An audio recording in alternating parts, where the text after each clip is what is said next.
നമസ്കാരം. ഞാൻ Mithuna, consultant psychologist at Unna mind and behaviour centre. നമ്മൾ ഇന്ന് സംസാരിക്കാൻ പോകുന്ന വിഷയം ഇന്റലക്ച്വൽ ഡിസേബിലിറ്റിയെ പറ്റിയിട്ടാണ്. കുറെ കാലങ്ങൾക്ക് മുന്നേ നമ്മൾ വിശേഷിപ്പിച്ച മെന്റൽ റിട്ടാർഡേഷൻ തന്നെയാണ് ഇന്റലക്ച്വൽ ഡിസേബിലിറ്റി എന്ന് പറയുന്നത്. ഡിസേബിൾഡ് എന്നുള്ള വാക്ക് പോലും നമ്മൾ ഇന്ന് പ്രയോഗിക്കാറില്ല. പകരം ഡിഫറently ഏബിൾഡ് എന്നാണ് അവരെ വിശേഷിപ്പിക്കുന്നത്.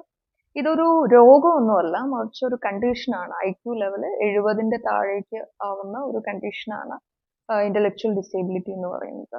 ആ ഒരു ലക്ഷണങ്ങളൊക്കെ തന്നെ നമുക്കൊരു 18 വയസ്സിന്റെ മുന്നേ കാണാൻ പറ്റും. സാധാരണ വ്യക്തികളിൽ ഒരു 90 to 110 വരെ ഐക്യു ഉണ്ടാവാം. പക്ഷെ ഐക്യു കുറയുന്നതോട് കൂടിയിട്ട് അവരുടെ ഇന്റലക്ച്വൽ ഫങ്ഷനിങ്ങിൽ ഇമ്പയർമെന്റ്സ് ഉണ്ടാവും. അതുപോലെ തന്നെ അഡാപ്റ്റീവ് സ്കിൽസിൽ ബുദ്ധിമുട്ടുകൾ ഉണ്ടാവും.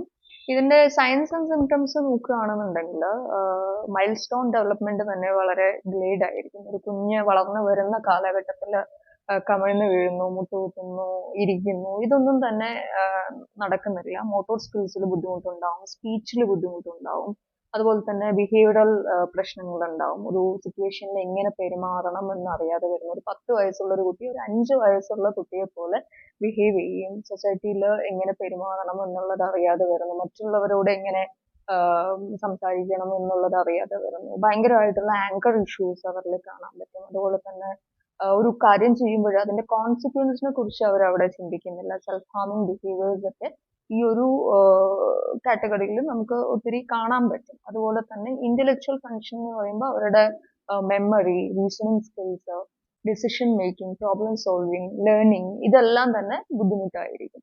ഈ ലെവൽസ് ഇതിൽ ഓരോ മൈൽഡ്, മോഡറേറ്റ്, പ്രൊഫൗണ്ട്, സിവിയർ എന്നൊക്കെ പറഞ്ഞിട്ട് ഓരോ ലെവൽസ് ഉണ്ട്. അതിൽ എത്രത്തോളം ഈ സയൻസ് ആൻഡ് സിംറ്റംസിന്റെ ഇന്റൻസിറ്റി ഉണ്ട് അതിനനുസരിച്ചാണ് നമ്മൾ അവരെ കാറ്റഗറൈസ് ചെയ്യുന്നത്. ഇതിന്റെ കോസസ് നോക്കുകയാണെന്നുണ്ടെങ്കിൽ പല കാരണങ്ങളുണ്ട്. ജനറ്റിക് റീസൺസ് ഉണ്ട് മെയിൻ ആയിട്ടും.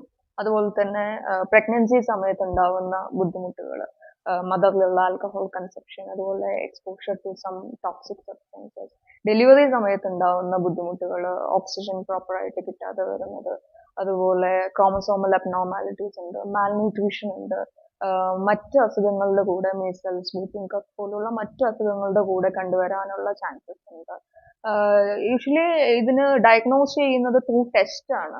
ന്യൂറോളജിക്കൽ ടെസ്റ്റ്, അതുപോലെ സ്റ്റാൻഡർഡൈസ്ഡ് ആയിട്ടുള്ള ടെസ്റ്റുകൾ, അതുപോലെ തന്നെ ബൈ ഒബ്സർവേഷൻ ഇന്റർവ്യൂയിലൂടെയും നമുക്ക് ചെയ്യാൻ പറ്റും. ഡിഫറൻഷ്യൽ ഡയഗ്നോസിസിൽ വരുന്ന മറ്റ് അസുഖങ്ങൾ autism, ADHD, learning disability, down syndrome ഒക്കെയാണ്. ഇതിൽ നിന്ന് ഈ ഇന്റലക്ച്വൽ ഡിസേബിലിറ്റിയെ നമുക്ക് ഡിഫറൻഷിയേറ്റ് ചെയ്ത് ഡയഗ്നോസ് ചെയ്യുക എന്നുള്ളത് അത്യാവശ്യമാണ്.